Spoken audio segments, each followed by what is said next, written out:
kesempatan untuk bersama dengan Yang Mulia Farizal Ali, penolong kaunselor penjara. Pada hari ini, kita akan memperkatakan tips menjadi hebat. Siapa tidak mahu menjadi hebat? Serina mahu menjadi hebat? InsyaAllah, pasti saya percaya itu impian semua. Hebat sebagai seorang ibu, hebat sebagai seorang ayah, hebat sebagai ketua keluarga, anak murid, anak-anak, hebat di dalam pembelajaran, pekerjaan, tugasan dan juga sebagainya. Jadi akan dikongsikan tips-tipsnya bagaimana cara untuk menjadi hebat ini. Terus saja kita sapa, berada di sebelah kanan saya Yang Mulia Tuan Farizal Ali, penolong kaunselor penjara. Assalamualaikum Tuan. Waalaikumsalam warahmatullahi. Apa khabar? Sihat ya? Alhamdulillah baik, sihat. Alhamdulillah. Sudah lama tidak ke udara bersama juga ni Ustaz ya. Dan alhamdulillah ini kesempatan saya rasa merupakan nikmat pertemuan yang sewajarnya kita ni syukuri Juan ya. Betul. Alhamdulillah. Jadi tips menjadi hebat itu akan kita diketengahkan ni Ustaz ya. Betul Tan. Baik. Jadi untuk memulakan ruangan ini, kita serahkan terlebih dahulu ya kepada Yang Mulia Tuan Farizal Ali. Mungkin boleh memberikan mukadimah awal lah tips untuk tips menjadi hebat ini. Ya, silakan. Terima kasih. Bismillahirrahmanirrahim. Alhamdulillah wa syukrulillah wassalatu wassalamu ala Rasulillah wa ala alihi wa sahbihi wa man walah. Subhanaka la ilma lana illa ma 'allamtana innaka antal alimul hakim wa la haula wa la quwwata illa billahil aliyil azim. Rabbi shrah li sadri wa yassir li amri wahlul 'uqdatam min lisani yafqahu qawli amma ba'd. Ada penonton yang dirahmati Allah sekalian, Assalamualaikum warahmatullahi wabarakatuh. Pertama sekali bersyukur atas kehadrat Allah Subhanahu wa taala kerana dengan izin serta limpah rahmat dan petunjuk hidayah daripadanya jua kita ni dapat dipertemukan dalam rancangan Rampai Pagi pada pagi ini dengan berkongsi satu tajuk iaitu tips menjadi hebat. Jadi sebelum saya menyentuh sebagai mukadimah awal perbincangan tadi pada hari ini, cuba kita ni bincangkan dulu mengenai dengan hebat tadi. Kalau ditanya pada penonton dan juga barangkali tuan-tuan semua pun sini mau kita menjadi seorang yang hebat? Mau. Siapa yang tak mau? Confirm, semua orang ingin menjadi hebat. Ada yang ingin jadi hebat sebagai ibu serumah, mungkin jadi seorang pelajar, mungkin hebat menjadi seorang penyampai, mungkin jadi seorang penceramah yang hebat. Semua kita ingin menjadi hebat. Betul. Jadi hebat ini merupakan sebenarnya adalah fitrah kita ni sebagai manusia. Dan mengapa pentingnya juga hebat ini? Sebab apabila kita ni menjadi hebat, maka kita ni akan dapat mengeluarkan potensi yang ada dalam diri kita ni. Kelebihan-kelebihan yang ada dalam diri kita ni. Sebab Allah Subhanahu Wa Taala telah mengurniakan kita ni seorang mempunyai kelebihan masing-masing. Tapi cuma kadang-kadang mengapa kita ni sukar menjadi hebat? Sebab kita ingin mengeluarkan potensi yang ada dalam diri kita ni tu. Sebab itulah kalau kita ni ingin menjadi seorang yang hebat, maka kita perlu keluarkan potensi yang ada dalam diri kita ni. Jadi macam mana cara kita ni akan mengeluarkan potensi itu? Sebab itulah kalau kita lihat pakar-pakar motivasi sering mengongsikan kita ni tips menjadi hebat, petua menjadi hebat, apa lagi? Kaedah menjadi hebat, ciri-ciri menjadi hebat, semua disebutkan. Ada yang beritahu menjadi hebat ini mesti ada 3 syarat. Ada beritahu 5 syarat. Ada 10 syarat dan berbagai-bagai. Mengikut situasi ataupun keadaan sesuatu itu. Kalau mungkin pelajar, mungkin ada 10 tips ataupun petua. Kalau ingin menjadi seorang pekerja, mungkin ada 5 cara, ada sebagainya. Jadi maksudnya tips menjadi cemerlang ini ataupun hebat ini, ia mengikut satu situasi ataupun keadaan tertentu itu untuk menjadi seorang yang hebat. Jadi ini sebagai mukadimah kita ni. Jadi mengapa kita ni perlu menjadi hebat? Sebab ia akan dapat kita ni akan dapat mengeluarkan potensi yang ada dalam pada diri kita ni, insya-Allah. Kita ni ibarat batu yang belum lagi digilap ya. Ya, betul. Ataupun permata yang belum digilap. Seperti yang Ustaz nyatakan tadi kita ni memang sudah secara fitrahnya diberikan kelebihan dan potensi masing-masing. Cuma cara untuk kita ni memperkasa kehebatan yang ada tu terpulang pada diri individu itu. Dan saya setuju apa yang Ustaz katakan tadi, tetapi ani yang tadi dah sabar ni. Itu tu tips menjadi hebat ni macam mana? Masya-Allah. Okey. Jadi mengenai tips menjadi hebat ni, kita masuk mengenai tips ni. Jadi seperti mana saya jelaskan tadi, memang para pakar motivasi, para ulama, para ustazah ke siapa saya penceramah selalunya akan mengongsikan tips macam mana kita ni untuk mengeluarkan potensi yang ada dalam diri kita ni supaya menjadi seorang yang hebat. Namun pada hari ini saya ingin mengongsikan kunci untuk merealisasikan semua tips-tips itu. Sebab kalau kita akan bincangkan tajuk ini sebenarnya luas. Kalau kan diterangkan sebuting-sebuting dia cukup deh. Dia cukup maksudnya kita ni. Jadi saya akan untuk hari ini saya akan kongsikan dulu kunci, membuka kunci untuk merealisasikan semua tips-tips itu ataupun petua-petua ataupun kaedah-kaedah untuk menjadi seorang yang hebat. Okey, jadi kita rujuk kepada perkataan ataupun ejaan hebat itu sendiri. Macam mana ejaan hebat? H E B A T. Okey, tadi ambil H dulu. Ini kunci pertama. H maksudnya? Maksudnya tegak-tegak. Hebat. Masya Allah. H ialah hati. Hati. Tadi jaga hati kata ni. Kenapa kata ni perlu jaga hati kata ni? Sebab hati merupakan raja dalam keadaan diri kita ni. Kalau ia baik, maka baik seluruh badan. Kalau ia buruk, maka buruklah juga seluruh badan. Sesuai seperti mana sabda Rasulullah sallallahu alaihi wasallam, dalam jasad anak Adam itu ada seketul daging. Kalau daging itu baik katanya, maka baik seluruh badan. Kalau ia buruk, maka buruklah juga seluruh badan ataupun anggota. Dan ketahuilah kata Rasulullah, daging itu adalah hati.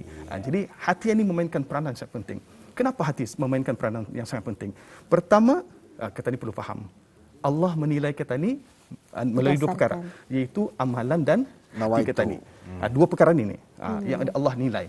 Tapi kita ni manusia menilai di mana? Luaran. Faktor luaran saja. Kita ni melihat seseorang itu hebat. Contohnya orang kaya, bukan orang kaya lah, businessman contohnya. Ia berjaya dalam businessman, jual beli dan sebagainya, kerjayanya. Tapi dengan cara menipu, adakah dikatakan orang yang hebat? Walaupun ia kaya, walaupun ia hebat dalam perniagaan. Sama juga seorang pelajar, dia hebat dalam belajar tapi ia meniru. Adakah itu dikatakan seorang hebat? Belum dikatakan hebat. Sebab itu kita ni cuma kadang-kadang melihat daripada faktor luaran. Sebab itulah Allah Subhanahu Wa Taala ingin melihat kita ni daripada faktor luaran. Sebab luaran ini cuma fata morgana saja, gambaran saja. Tapi hakikatnya ialah hati. Kalau hati baik, itulah yang akan dinilai. Sebab itulah apabila hati baik, ia akan membentuk pandangan yang positif dalam kehidupan kita ni. Apabila hati baik, maka ia akan membentuk pandangan yang positif. Sebab itu saya selalu mengatakan bahawa hati ini ibarat magnet. Magnet. Kalau hati kita ni baik, maka ia akan mendatangkan kebaikan dalam kehidupan kita ni. Tapi kalau hati kita jahat, ia akan mendatangkan keburukan, kejahatan di dalam diri kita ni. Sebab itulah hati ini mesti kita dijaga benar-benar. Kalau kita akan bincang pasal hati ini memang panjang. Memang panjang. Tapi walau bagaimanapun, kita ni perlu faham, hati ini perlu kita rawat, perlu kita jaga seperti mana kita jaga fizikal kita ni, luaran kita ni. Sebab tu hati perlu kita ni tanamkan dengan dua perkara, iaitu rukun iman dan rukun Islam itu. Maksudnya kita ni perlu pelajari kedua-duanya, kita ni perlu fahami kedua-duanya, kita ni perlu hayati benar-benar dan kita ni praktikkan dalam kehidupan kita ni. Dan apabila kita praktikkan, maka ia akan melahirkan satu kesan. Apa kesannya? Iaitu ihsan. Ataupun ihsannya kita ni. Ihsan ni apa? Seolah-olah kita ni nampak Allah ataupun kita ni dapat merasakan bahawa Allah itu melihat kita ni. Jadi apabila seseorang itu merasakan bahawa Allah Subhanahu Wa Taala sentiasa memerhatikan ke dia, pasti ia akan meninggalkan perkara-perkara yang dilarang oleh Allah Subhanahu Wa Taala dan melakukan segala kebaikan seperti mana yang disuruh oleh Allah Subhanahu Wa Taala. Ini pernah diceritakan dalam satu riwayat mengenai dengan kisah, iaitu Umar bin Al-Khattab. Ia pernah menguji seorang pemuda pengembala kambing. Katanya, jualkan tah kambing utara ke dia kunya. Ini bukan kambing kuningnya, kambing tuanku katanya. Dia tahu tu nya. Bandar pulangnya yang dia tahu, tapi Allah tahu katanya. Tu nah. Ia nampak Allah tu ada. Sebab itu apabila ia nampak Allah, maka ia membuat perkara itu. Sama juga yang saya beritahu tadi. Seorang perniaga contohnya, ia ingin berjaya, indahkan menipu orang lain. Berfaham maksud saya? Sama juga, ingin menjadi seorang pekerja yang hebat, ia indahkan makar rasuah. Ia indahkan melakukan perkara yang dilarang oleh Allah Subhanahu Wa Taala. Sebab apa? Sebab ia nampak Allah. Berfaham maksud saya? Ihsan itu. Jadi ihsan ini, ia akan menjadikan kita ni orang baik. Sebab itu balik B. H-E-V. Apabila kita ni sudah ada perasaan macam itu, maka ia akan melahirkan sifat-sifat yang baik dalam diri kita ni. Maksudnya kita ni akan menjadi seorang yang baik, akhlak kita ni akan memberi kebaikan kepada orang lain dan sebagainya. Dan apabila sudah kita ni menjadi baik, maka sudah pasti kita ni akan meningkatkan amalan-amalan kita ni untuk mendekatkan diri kepada Allah Subhanahu Wa Taala. Dan apabila amalan kita ni semakin meningkat, kita ingin mencari redha Allah Subhanahu Wa Taala, akhirnya kita ni akan menjadi seorang bertakwa. Jadi apabila sudah kita menjadi orang bertakwa, kata Allah, orang yang paling baik di sisi Allah adalah orang bertakwa. Jadi kalau sudah tadi sampai orang bertakwa, jadi orang semulia-mulia hamba di sisi Allah Subhanahu Wa Taala, apatah lagi pada pandangan makhluk lain. Jadi sebab itulah apabila orang yang hebat di sisi Allah, maka ia akan hebat pada pandangan seluruh makhluk. Contoh saja kita lihat akhlak Rasulullah sallallahu alaihi wasallam, akhlak para sahabat dan sebagainya. Akhirnya apa yang berlaku? Ia menjadi magnet dia ni, kata saya tadi. Bukan saja ia memberi kebaikan untuk dirinya, bahkan ia juga memberi kebaikan kepada orang lain. Akhirnya orang akan mencontohi ke dia, dan akhirnya ia akan merubah menjadi seorang yang hebat juga, seperti mana yang ditunjukkan oleh orang yang bertakwa itu tadi. Wallahu a'lam. Jadi yang penting tapi yang penting inilah saya nasihatkan. Apabila kita ingin menjadi hebat, pastikan tadi menjadi hebat bukan untuk mencari redha manusia, tapi untuk mencari redha Allah Subhanahu Wa Taala. Ini kunci pertama untuk merealisasikan petua ataupun tips menjadi hebat yang lain-lainnya, insya-Allah. Ya, itu tadi Sarina ya. Kita telah pun mendengarkan ya kunci tips ya untuk menjadi seorang yang hebat. H, hati, I, ihsan, B, baik ya. Bertakwa. Baik dan bertakwa. Amalan, dan T, takwa. Amalan, dan T sebentar tadi takwa. InsyaAllah jika kita ada hebat ini ya, kita insyaAllah akan mampu menjadi orang-orang yang hebat ya. Tapi sekali lagi lah diingatkan oleh Tuan Farizal Ali sebentar tadi ya, kita ni hendak jadi hebat bukan di mata manusia, tetapi semata-mata untuk mengharapkan keredaan Allah Subhanahu Wa Taala. Apa sebenarnya yang menghalang kita ni Ustaz untuk menjadi seorang yang hebat? Masya-Allah. Okey. Ini soalan terbaik juga ni. Sebab kunci pertama tadi ialah yang saya sebutkan ialah hati. Memang apabila hati bersih, maka pandangan akan semakin jelas terhadap dunia ni dan sebagainya. Apa sih masalah, ujian dan sebagainya akan nampak menurut pandangan Allah Subhanahu Wa Taala. Yang menjadi penghalang kita ni adalah dosa-dosa. Dosa-dosa yang kita ni lakukan. Sebab itu kita ni dilarang untuk menanamkan rasa sombong, bongkak ataupun ego dan sebagainya. Sebab perkara ini sangat dilarang oleh ataupun sifat yang terkeji dalam agama Islam. Kita ni bayangkan saja, kalau dibandingkan kita ni contoh dengan iblis lah. Siapa lagi paling banyak beribadah? Kita ni semua iblis. Iblis lagi banyak, lebih hebat ibadahnya sebelum kita ni. Paling taat. Tapi disebabkan apa? Ia dikutuk oleh ataupun dilaknat oleh Allah Subhanahu Wa Taala. Disebabkan kesombongannya. Ia merasa ia hebat dibandingkan Adam itu. Jadi inilah yang berlaku. Sebab tu dalam kehidupan kita ni, dalam usaha untuk menjaga hati ini, maka kita ni perlu memohon perlindungan daripada Allah Subhanahu Wa Taala. Saya terkadang Rasulullah sallallahu alaihi wasallam sendiri sering berdoa. Saya lupa doanya tapi saya faham sikit maknanya lah.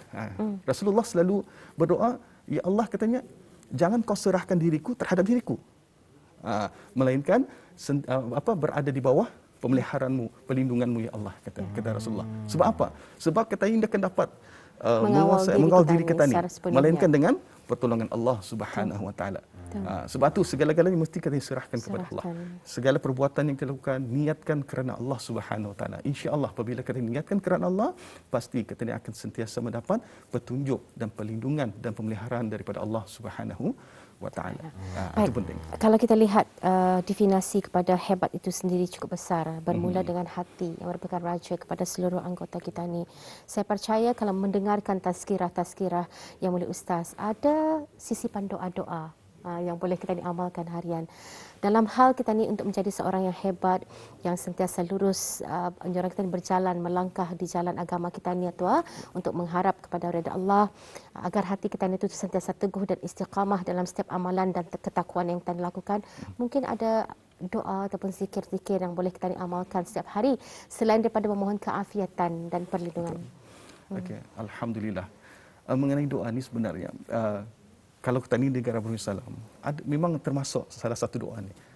Memang saya suka sampaikan, kongsikan kepada para pendengar, pada siapa saja. Doa yang diajarkan oleh Rasulullah sallallahu alaihi wasallam kepada Muaz. Apa doanya? Iaitu Allahumma a'inni ala dzikrika wa syukrika wa husni ibadatik. Tapi kalau dalam doa kita ni sebenarnya Allahumma a'inna Tadi soal berjemahan, Allahumma a'inna ala dzikrika wa syukrika wa husni ibadatik. Kita mohon pada Allah supaya sentiasa ingat pada Allah, bersyukur pada Allah, dan husni ibadatik, dipermudahkan segala amalan ataupun ibadah yang kita lakukan itu. Ini insya-Allah mudah-mudahan dengan kita mengamalkan doa ini selepas solat, khususnya selepas solat, insya-Allah mudah-mudahan kita akan sentiasa dipimpin oleh Allah dengan doa-doa itu, supaya kita sentiasa ingat bukan saja dalam perkara-perkara kecil, bahkan perkara-perkara besar itu pun akan dimudahkan tadi untuk mengingati Allah Subhanahu Wa Taala. Sebab kadang-kadang tadi katanya dalam perkara kecil tu selalu lupa ni. Lurus. Contohnya saya makan. Memang makan tu baca bismillahirrahmanirrahim, tapi lepas makan ingat Allah tidak? Banyak kan orang lupa. Kelaziman. Kelaziman selalu baca doa sebelum makan, baca doa bismillahirrahmanirrahim, Allahumma barik lana fi ma razaqtana wa qina adzabannar. Amin. Lepas makan kenyang bercerita tiap. Lupa tekan alhamdulillah. Lupa akan bersyukur. Dalam mana-mana amalan rasanya ni Ustaz, memulakan itu lebih mudah dengan doa, tetapi mengakhirinya dengan bacaan-bacaan itu pun mudah lupa. Itu penting untuk kita ni ingat supaya kita ni dapat menjaga hati kita ni, insya-Allah. Apabila kita ni membiasakan, insya-Allah ciri-ciri kehebatan akan lahir dengan sendirinya dengan petunjuk Allah Subhanahu Wa Taala. Luar biasa sekali ya. Baik Ustaz ya. Untuk akhirnya lah sebelum kita ni berpisah ya dalam ruangan wawancara ceramah ini ya, mungkin ada beberapa ulasan-ulasan ataupun ada beberapa perkara-perkara lagi yang ingin disampaikan, tips menjadi hebat. Masya-Allah. Okey. Alhamdulillah. Dalam perkara ini tips menjadi hebat seperti mana saya jelaskan tadi, menjaga hati. Yang penting hati ini kita ni selalu lihat daripada sudut kita ni diajar dalam mencapai untuk menjadi seorang hebat ni, kita ni mesti selalu berpandangan positif. Pandangan positif. Jadi selain pada berpandangan positif, kita perlu ada pantlamat dan tujuan hidup dan sebagainya. Jadi dalam perkara ini apa yang ingin saya sarankan dalam usaha kita ingin mencapai ataupun menjadi seorang kehebatan menurut pandangan Allah Subhanahu Wa Taala, kita perlu membiasakan diri kita menghadiri majlis-majlis ilmu. Biasakan. Sebab untuk memimpin diri kita sendiri pun kita ni sebenarnya memerlukan ilmu pengetahuan. Inspirasi mesti. Sebab ramai di kalangan kita ni sekarang ni berjaya tapi jarang menghadiri majlis-majlis ilmu. Sebab tu hati mati akhirnya akan menjadikan ego dan sebagainya. Sebab ilmu ni menghidupkan hati. Ingat ilmu menghidupkan hati.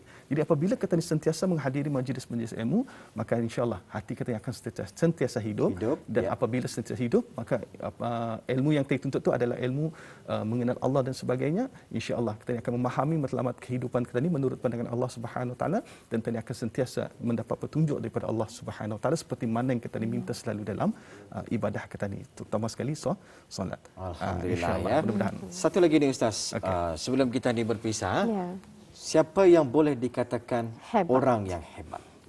Masya-Allah. Kalau macam itu saya akan sabut Rasulullah sallallahu alaihi wasallam, sebab ia adalah contoh terbaik untuk kita ni semua. Uswatun hasanah. Masya-Allah. Insya-Allah. Itulah ya yang menjadi contoh tauladan di dalam kita ni menempuhi kehidupan seharian kita ni. Insya-Allah selama mana kita ni berpandukan Al-Quranul Karim dan juga sunnah baginda, ya kita ni akan mampu tidak sesat ya daripada ajaran Islam. Tapi itulah, jangan pernah merasa ilmu itu sentiasa cukup.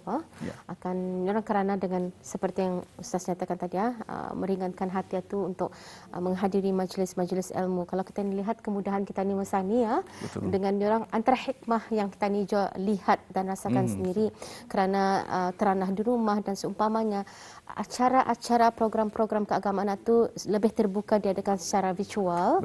Jadi orang indah memerlukan kita ni indah imbit lagi rasanya ataupun mengagak ataupun menuju ke tempat majlis ilmu. Tapi hanya di hujung jari saja klik pautan, kita sudah berada di dalam majlis ilmu. Itu indahnya. Jadi pertingkatkan ilmu kita ni, jangan pernah merasa cukup ilmu itu. Kerana insya-Allah ia juga akan menjadikan kita ni orang yang hebat ni Ustaz, insya-Allah. Masya-Allah. Itulah ya. Baik. Ribuan terima kasih ya sekali lagi kita ucapkan buat Yang Mulia Tuan Farizal Ali, penolong kaunselor penjara. Mudah-mudahan bermanfaat ya. Kongsian pada pagi ini, tips menjadi hebat, mudah-mudahan terinspirasi penonton semua, bermotivasi untuk meneruskan kehidupan di tahun baharu 2022, masih yang baru sahaja kita tempuhi ini. InsyaAllah ada kesempatan Ustaz. Ya, kita akan bersama lagi di lain waktu dengan tajuk yang lain pula ya. InsyaAllah. InsyaAllah. Sampai waktu itu tiba, Assalamualaikum. Waalaikumsalam warahmatullahi